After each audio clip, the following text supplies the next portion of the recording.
मरकजी फौजी command headquarter यानी खातिमुल अंबिया ने बड़ा बयान दिया है।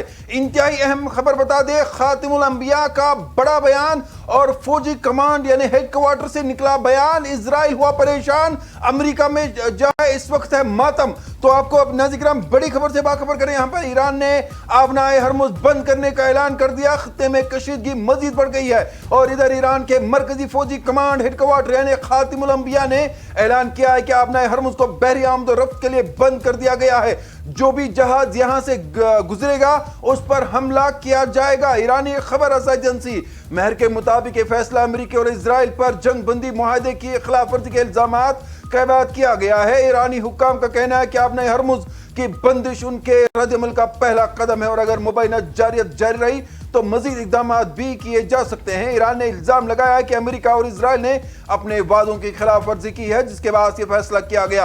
आबनाए हरमुज दुनिया के अहम तरीन बहरी रास्तों में शुमार नाज़रीन होती है, जहां से आलमी सतह पर तेल और गैस की बड़ी मिकदार गुजरती है। माहिरीन का कहना है कि अगर ये रास्ता तवील अरसे तक बंद रहा तो आलमी तेल की कीमतों में आलमी तिजारत पर बड़े असरात मुर्तकिब हो सकते हैं। खत्ते में पहले भी कशीदगी पाई जा रही है और ईरान के इस ऐलान के बाद सूरत हाल मजीद संगीन होने का खदशा जाहिर किया जा रहा है। रफीक मेरे साथ है। रफीक, खातिमुल अंबिया ने बड़ा बयान जारी किया है, आबनाए हरमुज मुकम्मल तौर पर बंद, और इसके बाद उनका कहना है कि इजराइल और अमेरिका पे हमले किए जाएंगे अगर ईरान के खिलाफ कोई भी जारियत होगी। तो क्या इस वक्त हम ये माने जो ईरान की फौजी कमांड है उन्होंने फैसला किया है कि वह आने वाले दिनों में या चंद घंटों में इजराइल पे हमला करेंगे? क्योंकि खबरें आ रही है कि ईरान के किसी शहर पर में धमाके हुए, अगर तस्दीक नहीं हुई है लेकिन जरा से पता चल रहा है।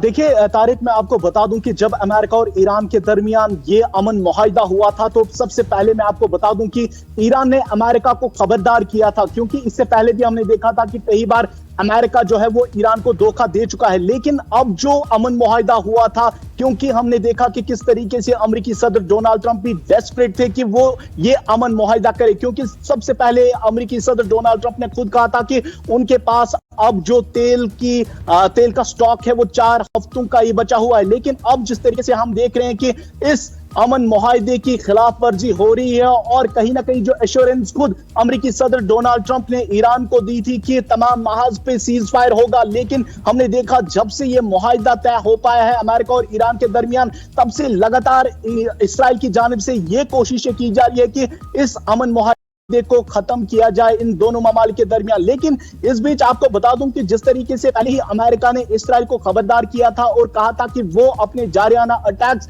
लेबनान में खत्म करे, क्योंकि जो मुआहिदा, जो मेमोरेंडम ऑफ अंडरस्टैंडिंग दो ममालिक के दरमियान हुआ था उसमें यह पहला पॉइंट था। और इस वक्त आपको बता दें कि जिस तरीके से अब ईरान की मिलिट्री ने यह अनाउंसमेंट की है, ऐलान किया है कि पूरी तरीके से आबनाए हरमुज बंद किया गया है और अब हम देख रहे हैं कि जो इंटरनेशनल मार्केट है, खासतौर पे जो खाम तेल की कीमतें थी, जहां हमने पहले देखा था कि जब इस अमन मुआहिदे का ऐलान हुआ था और इंटरनेशनल मार्केट में क्रूड ऑयल की जो कीमतें थी वो कम हो गई थी, और अब इस वक्त मैं आपको बता दूं कि जिस तरीके से अब आप देख रहे हैं कि और एक्सपर्ट्स का कहना है कि आने वाले वक्त में अगर इसी तरीके से आबनाए हरमुज बंद रहा तो तेल की कीमतों में इजाफा हो सकता है। दूसरी जानिब आपको बता दूं कि जिस तरीके से अमेरिका भी अब तैयार है, क्योंकि कुछ भी हो सकता है। पहले ही जेडी वेंस ने जो नेतन्याहू और उनके कैबिनेट मिनिस्टर्स थे उनको ये अंदिया दिया था कि अगर उन्होंने इस तरीके के हमले वापस किए तो उन पे कार्रवाई हो सकती है।